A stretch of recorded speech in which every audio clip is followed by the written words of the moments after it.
दोस्तों, दुनिया के नक्शे पर एक ऐसा तूफान उठ चुका है जिसकी गूंज सिर्फ सीमाओं तक सीमित नहीं रहने वाली, और इस तूफान का केंद्र है ईरान। वहां की जमीन पर कुछ ऐसा पक रहा है जो आने वाले दिनों में इतिहास की दिशा बदल सकता है। दक्षिणी मोर्चे पर ईरान के कमांडो खामोशी से अपनी पोजीशन ले चुके हैं। हर हरकत, हर तैयारी इस बात का संकेत दे रही है कि अब टकराव दूर नहीं बल्कि बेहद करीब है। दूसरी तरफ अमेरिका अपनी मरीन फोर्स के साथ पूरी ताकत झोंकने के लिए तैयार खड़ा है। हवा में तनाव इतना घना है कि जैसे हर सांस के साथ जंग की आहट सुनाई दे रही हो। सवाल सिर्फ इतना नहीं है कि लड़ाई होगी या नहीं, सवाल यह है कि जब होगी तो उसका अंजाम क्या होगा। लेकिन असली खेल यहीं खत्म नहीं होता, क्योंकि इस जंग की डोर कहीं और से हिल रही है। अचानक एक नाम इस पूरे संघर्ष के केंद्र में उभरता है, व्लादिमीर पुतिन। एक ऐसा खिलाड़ी जो कभी सीधे सामने नहीं आता, लेकिन उसकी चाल पूरी बाजी पलट देती है। खबरें कहती हैं कि रूस अब सिर्फ देख नहीं रहा बल्कि कदम बढ़ा चुका है। इसी बीच एक और खौफनाक ऐलान सामने आता है।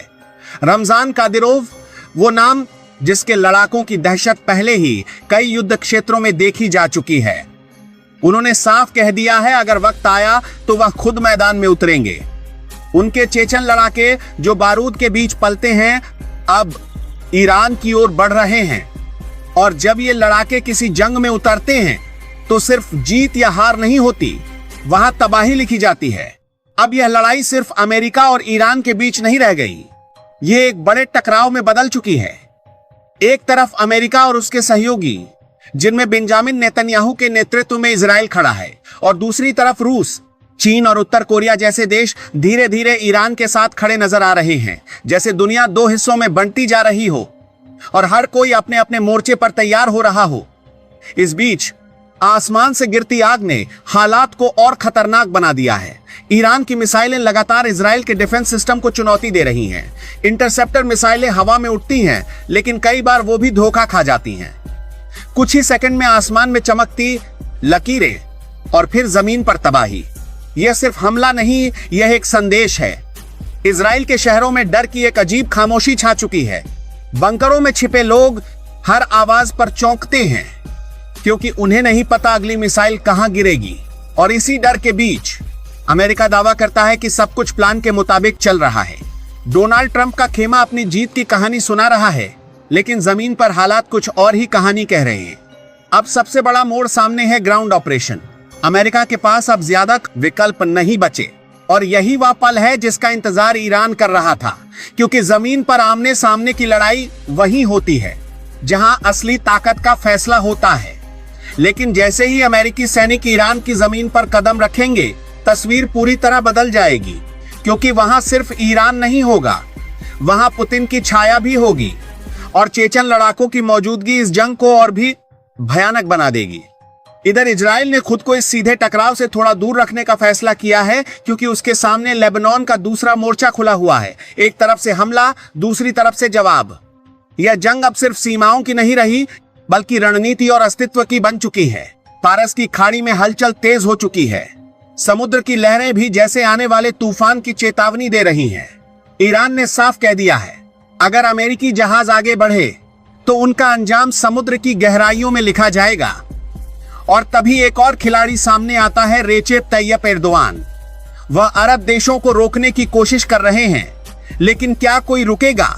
सऊदी अरब, यूएई, कतर, हर कोई अपनी चाल चल रहा है।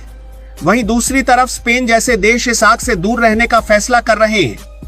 अब दुनिया एक ऐसे मोड़ पर खड़ी है जहां हर फैसला इतिहास बन सकता है, या फिर इतिहास खत्म भी कर सकता है। सवाल अब भी हवा में तैर रहा है, क्या यह जंग यहीं थमेगी या फिर पूरी दुनिया को अपनी आग में समेट लेगी? और सबसे खौफनाक बात, इसका जवाब अभी किसी के पास नहीं है।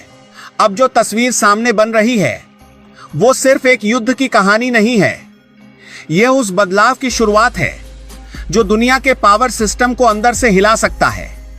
सोचिए, अगर अमेरिका सच में ईरान की जमीन पर उतरता है तो यह जंग वैसी नहीं होगी जैसी इराक या अफगानिस्तान में हुई थी। यहां हर गली, हर पहाड़ और हर शहर खुद एक हथियार बन जाएगा। ईरान लंबे समय से इसी दिन की तैयारी कर रहा है।